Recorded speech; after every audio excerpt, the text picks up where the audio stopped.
Hey guys, day 13. And today is the day that we start doing something practical with money again.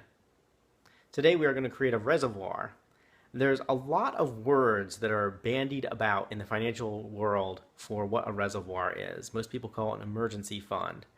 Um, I think that that is a terrible, terrible marketing mistake. Nobody wants to have an emergency fund for the same reason that nobody wants to get life insurance. People don't want to contemplate an emergency any more than they want to contemplate their own death. That's why so few people have life insurance. That's why few people have an emergency fund. So I've decided to just master stroke of marketing this whole negative connotation away by simply calling it a reservoir. Everybody loves reservoirs. Reservoirs provide valuable services insofar as they regulate flow. That's what a reservoir does. When the rain is not forthcoming, the reservoir slowly drains and allows water to continue to flow in a regulated way. And when there's a whole lot of rain, it just takes it all. And that's exactly what a money reservoir does. It does the same thing. When you're earning a ton of money, you just kind of put extra money into the reservoir and it kind of gets more filled. And when you're not earning a ton of money, you can remove money from the reservoir and not take any kind of a hit to your standard of living. Reservoirs are sweet. The way to figure out how much to populate a reservoir is just to take your monthly income and multiply it by 3. There you go. There's your reservoir.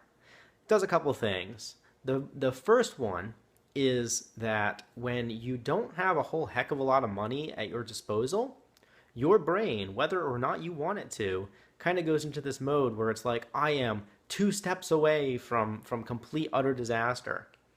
And it goes into this famine mode. And your creativity is stifled, and your ability to generate new ideas to create more income is also stifled because you're in survival mode. I know this firsthand. Katharina and I have gone through it. It stinks. It's not fun. It's easier to have a reservoir than it is to not have one. So a reservoir is simply 3 months of your income that's just set aside in a different place than the place that you keep your spending cash. So if you don't have a savings account yet, your mission is to set one up.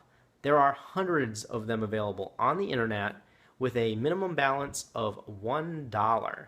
So if you don't have $1, please send me an email. I will send you $1 so you can open up a savings account. It's that important.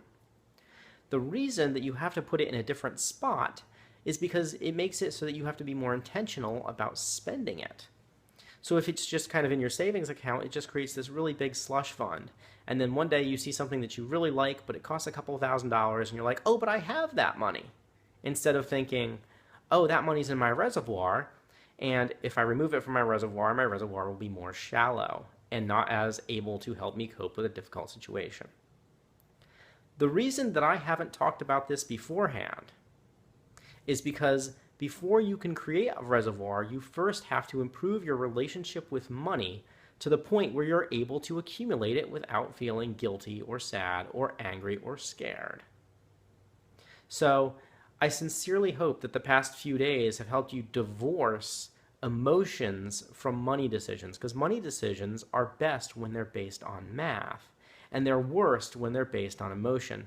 Nobody ever bought or sold something based on emotion and ended up happy about it.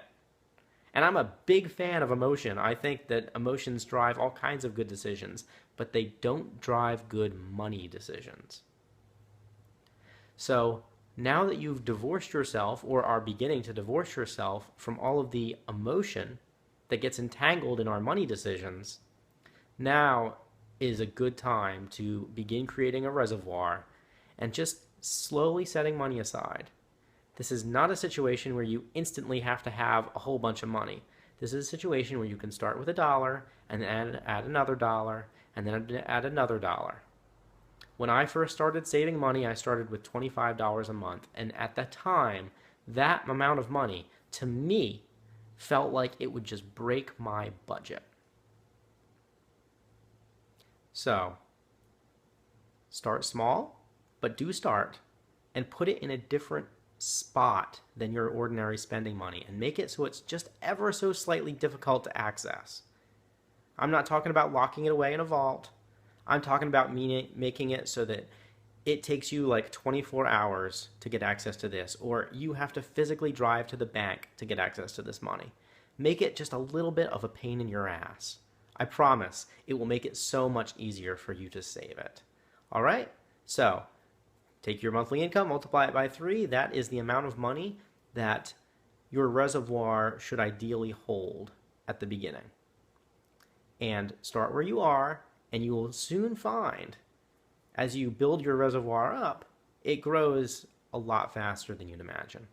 All right, I'll talk to you guys tomorrow.